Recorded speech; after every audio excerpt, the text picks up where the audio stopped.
quelque part en Haute-Saône, dans une des régions les plus froides de France. Yannick Pessin est spécialiste de l'isolation et anime un syndicat d'artisans. Il n'en peut plus de voir des particuliers qui se font abuser par des entreprises d'isolation indélicate. Il nous emmène dans une maison qui, pour lui, est un cas d'école de ce qui ne va pas. Bonjour madame. Bonjour monsieur. Urdia Boulmerka a voulu isoler du froid tous ses murs extérieurs. Sauf que les travaux ont été faits n'importe comment. Comme vous voyez, là, il y a un grand espace du mur. D'un côté, on va le voir tout de suite. Oui, au polystyrène. Voilà, ça tombe tout seul. Hein. Au moindre coup de vent, j'ai des plaques qui tombent. En effet. Voilà. Alors du coup, ça, c'est les plaques qui sont tombées. Voilà. Alors des fois, je vais en récupérer sur la route. Des fois, je vais en récupérer chez le voisin. Des fois, j'en récupère devant, là. Normalement, ces panneaux isolants doivent être recouverts d'un bardage en latte de bois ou d'un crépi. L'entreprise est partie sans finir le chantier et elle a laissé derrière elle toutes sortes de malfaçons. Mon chevillé. Voilà. Hop. Voilà. On voit bien que l'ancrage est de quelques millimètres. Vos chevilles ne servent à rien. Ouais. Elles sont décoratives dans l'immédiat, mais elles n'ont aucune vertu. Donc là, on peut s'apercevoir qu'on a une bonne dizaine de centimètres de vide d'air, qui fait que le froid en fait va stagner derrière et du coup, la chaleur va s'évacuer, elle va se loger entre l'isolant et le mur en aglo. Donc en fait, vous allez isoler l'extérieur. Ouais. Voilà. Ouais. Moi, je ne ressens aucune différence. J'ai pas l'impression d'avoir gagné des degrés au niveau chaleur. Rien du tout, non. Je pense que l'isolation, elle ne sert à rien là. D'accord. Ils m'ont enlevé les anciens volets. Ah, vous n'avez plus de volet? Non. J'en avais partout. Cela fait désormais 6 mois que l'entreprise a tout laissé en plan. Qui fait que justement, Les seuls qui ont profité de cette isolation, l'ensemble- ce sont les souris. Normalement, nous avons une grille anti-rongeurs que vous n'avez pas non plus. Oui, Voilà. c'est vrai. Les rongeurs peuvent passer par derrière et aller Bah, se faire grignoter le plaisir, se polystyrène. loger dans l'isolant Voilà. jusqu'à le détériorer, jusqu'à ce qu'il Voilà. n'existe plus finalement. Les rongeurs adorent tout ce qui est de l'isolant, justement, ils adorent se mettre au chaud. Ils sont un peu comme nous, ils aiment bien être au chaud. Au moins, elle donnera de la chaleur à quelqu'un. Les ouvriers n'ont pas non plus raccordé les gouttières qu'ils ont retirées pour installer les plaques d'isolant. Puis je pense qu'il y a de l'eau qui s'est infiltrée parce que j'étais complètement inondée dans l'allée ici, comme une petite rivière, parce qu'ils n'ont rien remis. Et ça me faisait des taches d'humidité au sol à l'intérieur de la maison. Faute d'être solidement fixée, la structure en bois elle-même pourrait s'écrouler. Le jour où les petites pièces en bois lâchent, ce montant-là va s'affaisser et tout l'ensemble va s'arracher. Voilà. Ça peut être dangereux, non? Ça peut être dangereux, oui. Tout à fait. S'il y a une personne en dessous, voilà. Ouais. Ah là là. Donc le travail a été mal réalisé. Là, actuellement, la seule solution, c'est tout enlever, tout déposer, tout refaire, tout reprendre entièrement. Et comme je suis située en bord de route, j'ai plein d'automobilistes qui s'arrêtent, qui me demandent avec quelle entreprise j'ai travaillé pour ne pas travailler avec cette entreprise-là. Parce que moi, je suis quand même une personne qui est assez naïve et puis qui fait confiance à tout le monde. Et puis du coup, voilà. Je me suis fait avoir. Urdia Boulmerka ne s'est pas méfiée de cette entreprise locale, d'autant qu'elle n'avait rien à payer. C'était l'isolation à 1 euro. Donc, je n'ai pas avancé les 1 euro, rien du tout. Mais bon, voilà. C'est pas parce que nous, on n'avance pas d'argent qu'il faut faire un travail bâclé. Hop, on va rentrer. Ce qui l'a incité à entamer ses travaux, en effet, ce sont les aides que propose l'État pour faire isoler son logement. C'est une connaissance qui lui en avait parlé. Concernant l'isolation, en fait, c'est un monsieur qui m'a parlé de cette entreprise. Il m'a demandé si ça m'intéressait de faire l'isolation à 1 euro. Je lui ai dit oui, pourquoi pas. Tout de suite après, il y a l'entreprise qui, en fait, le patron, hein, qui est venu avec la secrétaire et puis qui m'ont expliqué comment ça allait se passer, tout. Et puis moi, je ne m'occupais de rien du tout. C'est eux qui allaient constituer le dossier, tout ce qui était administratif, c'est tout eux qui faisaient. Dans ce système, Madame Boulmerka ne paye qu'1 euro. La facture des travaux doit être réglée directement à l'entreprise par les aides de l'État, 17 133 euros. Mi-août, ils sont venus à l'improviste avec toute la marchandise. Sans vous prévenir? Sans me prévenir, non. Ils ont commencé tout de suite après, pendant une quinzaine de jours. Et depuis, ils sont pas revenus continuer le chantier. Rien du tout. Ils m'ont dit d'ici une quinzaine de jours. Donc j'ai attendu 15 jours, toujours pas de nouvelles. Je les ai rappelés. Ils m'ont dit dans 1 mois, puis après ils m'ont dit dans 2 mois. Toujours pas de bardage, l'hiver approchait, tout. Et depuis, plus de nouvelles, plus rien. Alors pourquoi l'entreprise n'a-t-elle pas fini le chantier? Elle est installée à une dizaine de kilomètres de là, à Lure. Nous décidons de nous y rendre. Le patron est là. Nous filmons en caméra discrète. Bonjour monsieur. On a quelques personnes qui ne sont pas très contentes des travaux que vous avez effectués chez elles. L'isolation n'était pas vraiment finie, un bardage pas vraiment mis. C'est du bardage qui vient de Belgique. Avec le Covid, ils avaient fermé pas mal de frontières. Enfin, ils les ont fermés, réouverts, refermés. Mais quand même, le bardage, entre août et maintenant, le matériel... On n'a pas pu en avoir, madame. Je n'ai pas pu avoir les matériaux pour pouvoir finir le chantier. Mais vous, si vous pensez être dans votre bonne foi, pourquoi vous lui dites pas que vous terminez le chantier? Je lui ai dit, madame, qu'on voulait terminer le chantier, qu'on simplement on attendait d'avoir la matière. Elle a cru que je l'avais amusée en leur poussant de semaine en semaine, mais pas du tout. Il y a des gens qui sont susceptibles plus que d'autres, peut-être à des périodes... on est dans une période un peu plus difficile, peut-être que c'est ça, le confinement arrivant, peut-être qu'elle s'est dit, bah ouais, ils vont encore pas revenir maintenant, quoi. Ça fait depuis le mois d'août qu'elle n'a plus de gouttière non plus. Ah non, les gouttières, on les a remises. Alors après, c'est les... Ah non. Bah si, Ah bah non, elles sont plus là. Bah je vous dis qu'on les a remises, on les remet à chaque fois. Et sur le fait qu'il manquait aussi de l'anti-rongeurs en bas, par exemple, des grilles Ouais, anti-rongeurs. on l'aurait fait, ça effectivement, ça a été fait pendant que j'étais en vacances, donc... Ils l'ont oublié, vos ouvriers. Je pense qu'ils l'ont oublié. Malheureusement, l'artisanat, c'est comme ça. Ça fait 3 ans que je suis dans l'isolation. Je fais 500-600 chantiers par an. Donc 1 sur 500 personnes, ça fait pas beaucoup. Merci beaucoup. Merci à vous. Au revoir. Aujourd'hui, Ourdia Boulmerka n'a plus confiance dans cette entreprise pour finir sa maison. Pour de la fenêtre, et derrière, ils ont mis à fleur de la fenêtre derrière. Elle a donc signé un devis avec une autre entreprise qui lui assure qu'elle pourra à nouveau bénéficier des aides de l'État.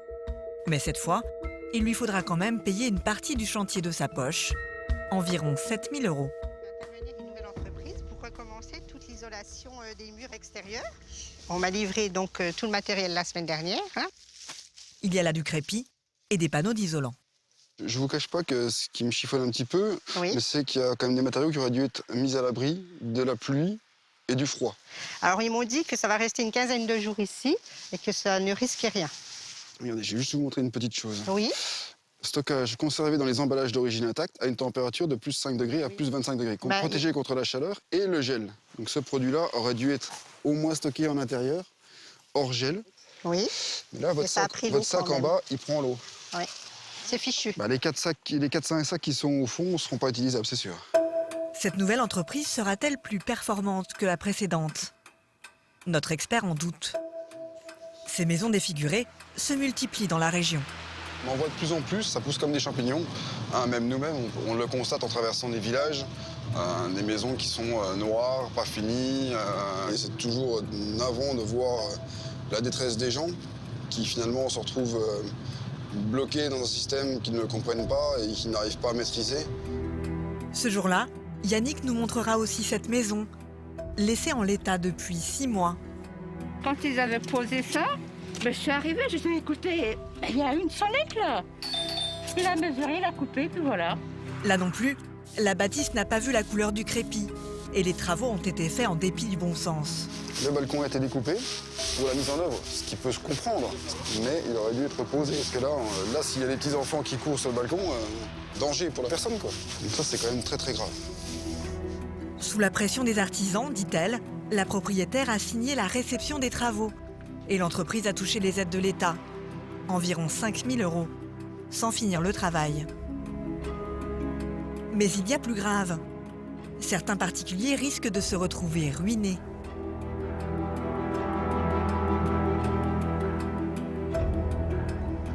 C'est l'histoire de la maison de Margaret Châtelain, une professeure à la retraite qui vit seule en pleine campagne. Elle a voulu faire isoler ses combles il y a quelques mois et aujourd'hui, sa toiture est entièrement à refaire.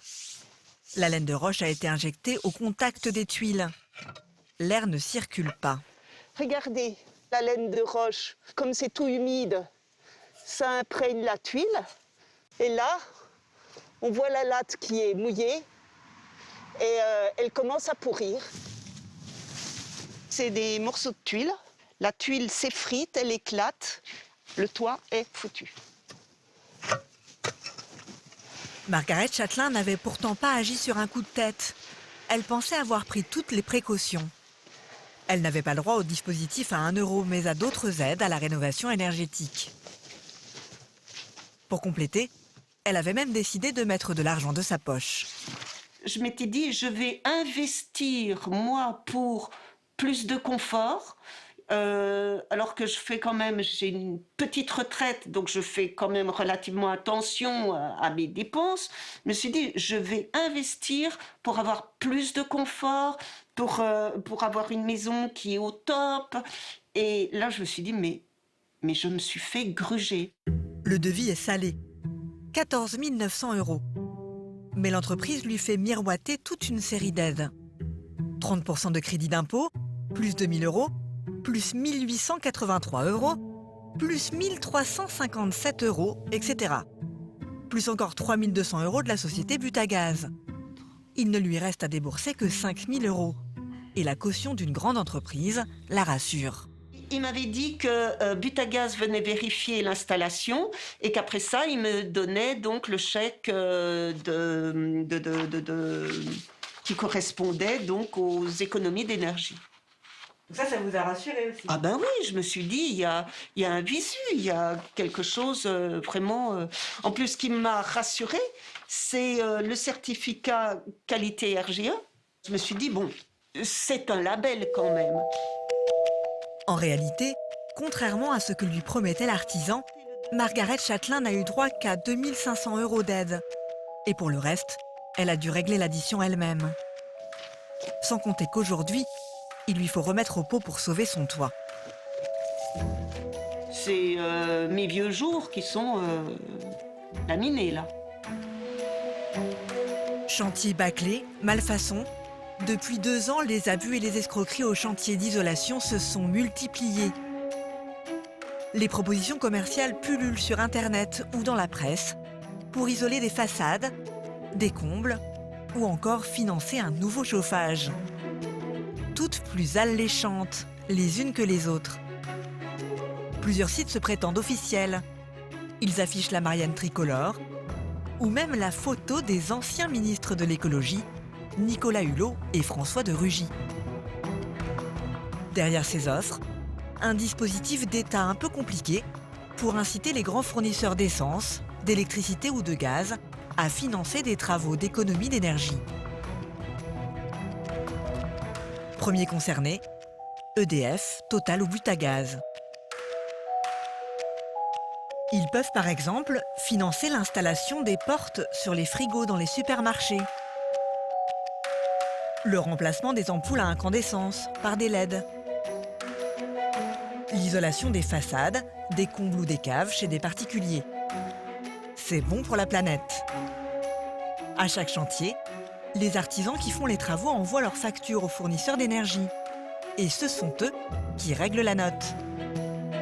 En échange, ces entreprises obtiennent auprès de l'État des certificats d'économie d'énergie, les C2E. Des certificats qui prouvent qu'ils ont bien financé leur quota d'économie d'énergie. À défaut, les entreprises qui n'atteignent pas leur quota devront payer des pénalités financières à l'État. Problème, nos maisons mal isolées sont devenues une machine à cash pour des entreprises peu scrupuleuses. Il y a 1 an, nous en avions fait la démonstration avec cette bâtisse de 100 mètres carrés, située elle aussi en Haute-Saône. Elle nous avait servi de laboratoire pour tester la fiabilité des entreprises.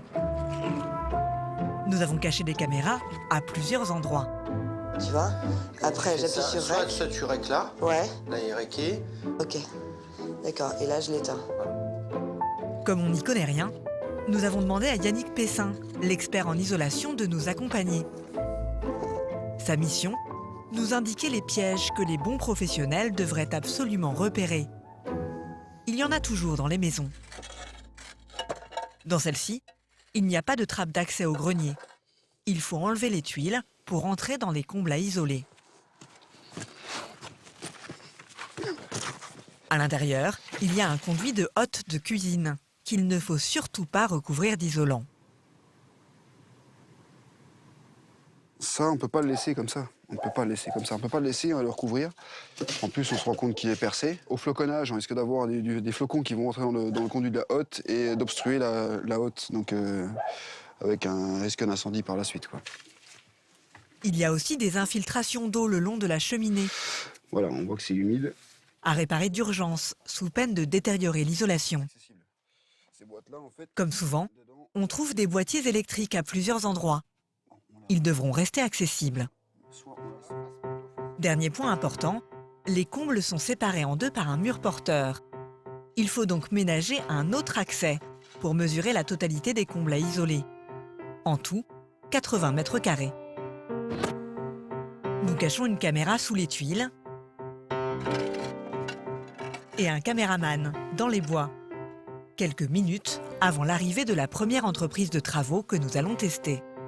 Nous avions pris rendez-vous 5 jours auparavant. Bonjour, Ça maison. c'est la maison. Ok. Isolation. Les deux ouvriers ne parlent pas très bien français et ils ont l'air pressés. Pendant que l'un déballe du matériel, l'autre monte dans les combles. C'est ici. Tous les maisons. La maison, elle va de là, enfin, de là Ok, c'est bon. à là-bas. Ok. L'ouvrier enlève quelques tuiles et entre. Grâce à notre caméra cachée dans les combles, nous observons ses faits et gestes. Il reste 2 minutes à l'intérieur. Il n'inspecte pas le conduit de cheminée, ne repère pas les infiltrations d'eau, ni la hotte de la cuisine. Il se contente de prendre quelques photos. Je peux monter pour voir? Ça, c'est votre mètre carré. C'est quoi? Il m'annonce 50 mètres carrés et non 80. Il n'a pas vu que les combles étaient séparés en deux par un mur porteur. Au sol, son collègue a déjà tout préparé. Des ballots de laine de roche qu'il compte souffler dans les combles à l'aide d'un gros tuyau et de cette machine. Mais attends, il faut qu'ils attendent 2 secondes là. On n'a pas vu de devis, on n'a rien vu. Et vous travaillez dans Nous les l'isolation stoppons dans leur élan. longtemps? La loi oblige les entreprises à fournir un devis avant de réaliser les travaux. Attendez, vous pouvez nous expliquer un peu, parce que on m'a dit que vous alliez me donner un devis et tout. J'ai envoyé tous les papiers là, tous les papiers mesure le bureau. Le bureau a envoyé pour moi dossier. Vous regardez tous les papiers. C'est bon, non, c'est bon. Je travaille. OK? En attendant notre devis, nous essayons d'en savoir plus sur leurs conditions de travail. Ces ouvriers sont moldaves, cela fait 3 mois qu'ils travaillent dans l'isolation. Ils sont payés à la journée entre 100 et 140 € et travaillent parfois jusqu'à 15 heures d'affilée. Vous arrivez d'où? Vous étiez loin? Aujourd'hui, Ouais. Paris, charger le camion. Après pour vous. Et vous avez commencé à quelle heure ce matin? Après, matin, 6 heures. Et vous terminez à quelle heure? Ça, c'est un grand problème pour terminer. 9, 10. Les cadences sont infernales. Ce jour-là, ils ont 3 chantiers à réaliser et plus de 600 km à parcourir. Les départements français, ils les connaissent tous, mais uniquement par leur numéro. 21, 12, 83. Beaucoup de routes. Lundi, vendredi. Toute la France. Ça y est, le devis est arrivé. Pour nous le faire signer immédiatement, les ouvriers ont tout prévu. Ils ont dans leur camion une petite imprimante qu'ils installent dans la véranda. Non seulement ils n'ont repéré que la moitié des travaux à faire, mais surprise, le devis n'est pas au nom de la société avec qui nous avions pris rendez-vous. Mais c'est bizarre parce que moi, c'est pas le même nom de l'entreprise qui m'a contacté. Ok, ça c'est fini, je vais appeler mon patron. Au bout du fil, notre interlocuteur n'a pas l'air très content. Oui, bonjour. Alors, dites-moi, quel est le souci, madame? Mon problème, c'est que vous m'aviez dit que vous vous appeliez RGEE, et là, j'ai une entreprise qui n'est pas la même, qui s'appelle Isotech. C'est une holding, si vous voulez. Bref, c'est compliqué, c'est un montage de société. Moi, me regardez pas et vous non plus si vous voulez parce que j'y connais rien là-dedans, moi c'est pas mon travail. Les techniciens sont là, il y a les documents qui sont là, ils peuvent faire les travaux, je vois pas ce qui vous gêne en fait madame. À part qu'il y ait un nom qui est changé. Vous appelez Tartampion et c'est du schmoll qui vient, je suis désolée, pour moi c'est pas... Oui, pas... Non mais c'est sûr, mais si Tartampion vous dit qu'il a racheté du schmoll, c'est que Tartampion c'est pareil que... Mais c'est marqué nulle part. Nous demandons un délai de réflexion à l'entreprise. Après tout, nous n'avons rien signé. Les ouvriers remballent. Ils sont sympas, ils passent même un coup de balai. Bon, merci, bon courage à vous. Hein. Avant de repartir, s'entraîner. L'après-midi, nous testons une seconde entreprise. Sur son site internet, elle annonce 40 techniciens expérimentés et 5000 clients heureux. Pourquoi pas nous? Les 3 ouvriers sont roumains cette fois-ci. Ils parlent tout aussi peu le français et sont tout aussi pressés que les précédents. La visite technique est réalisée en un temps record. 1 minute chrono pour établir le diagnostic. À cette vitesse, l'ouvrier passera à côté de tous les pièges que posent nos combles. C'est comment? C'est bien. C'est bien? C'est bien. Ok. Il ne verra pas non plus la deuxième partie des combles. Nous avions pourtant annoncé 80 mètres carrés à l'entreprise. Et vous êtes sûr pour les 55 mètres carrés? Oui.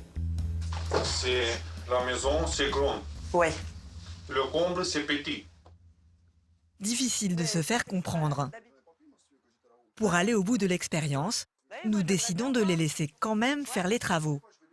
Mais pas sans quelques précautions, recommandées par notre complice Yannick.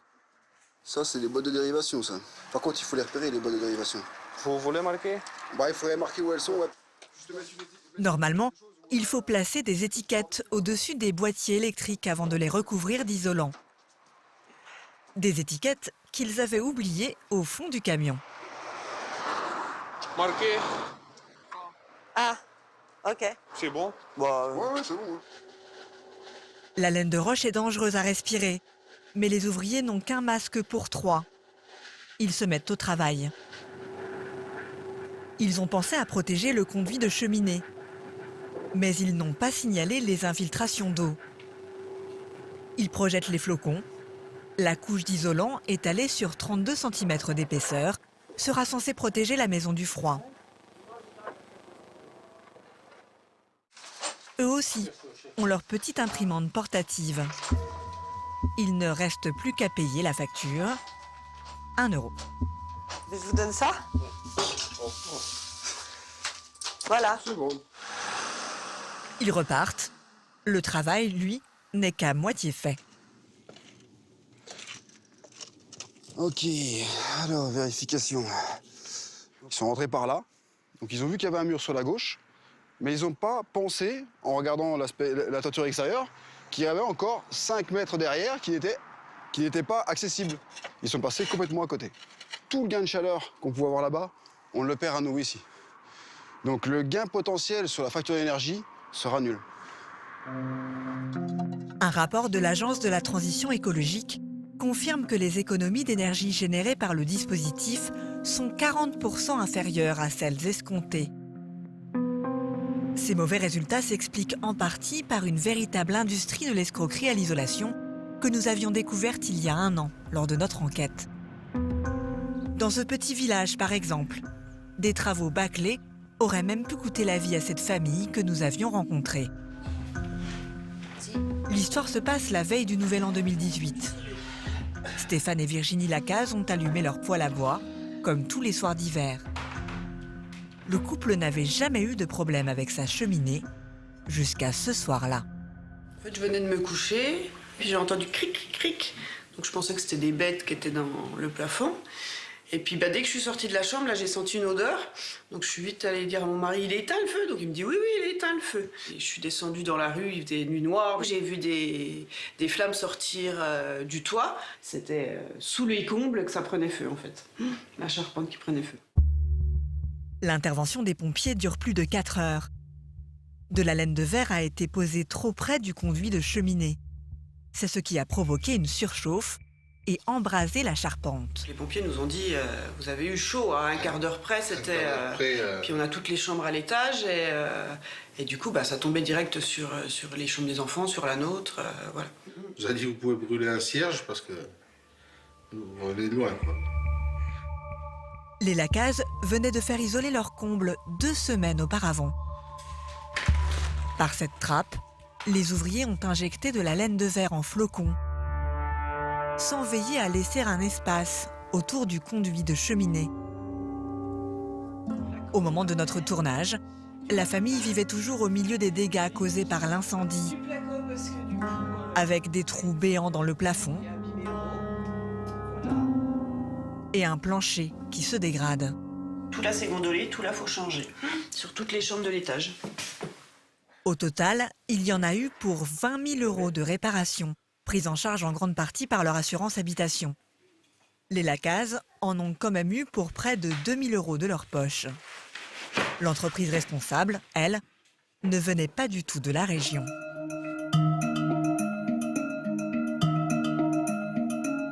Elle s'appelle Isoclo. Elle est domiciliée bien loin de la Haute-Saône, en région parisienne. La plupart des entreprises douteuses qui écument la France y ont installé leur siège.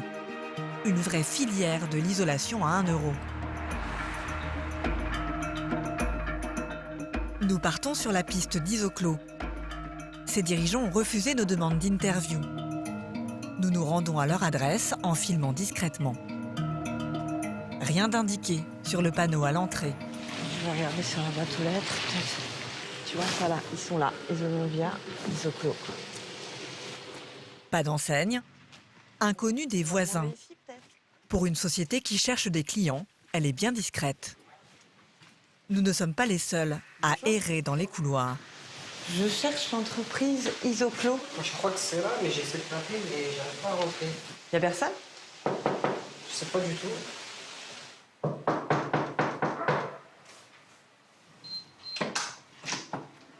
Oui. Bonjour. Bonjour. Nous, on est journalistes pour France 2. On voudrait voir le patron. Non, honnêtement, il n'est pas là. Voilà. Sinon, ça aurait été avec plaisir. Hein. Et du coup, c'est ici que tout est piloté, les travaux. C'est ici, mais il y a plusieurs pôles. Hein. Il y a plusieurs pôles, c'est-à-dire? Je n'en dirai pas plus. Alerté par notre visite, le patron nous rappelle quelques minutes plus tard. Nous l'interrogeons sur le chantier des Lacaze et l'incendie de leur charpente. Il est bien écrit dans le rapport d'expertise que les travaux d'isolation sont à l'origine du sinistre. Mais pas de quoi déstabiliser le patron. Il rejette la faute sur les propriétaires. La vraie question que j'ai envie de me poser, c'est est-ce que la cheminée elle a été entretenue correctement et est-ce que tout a été fait dans les normes? Après, je vous explique, dans une société comme celle-là, on ne peut pas tout gérer, on ne peut pas avoir la main sur tout. Des sociétés qui travaillent vite et mal, des aides incompréhensibles. Le marché de la rénovation énergétique fait des milliers de victimes. Ce constat, il est aujourd'hui confirmé par un rapport de la répression des fraudes publié en décembre dernier. Selon l'organisme public, une entreprise contrôlée sur 2 serait défaillante.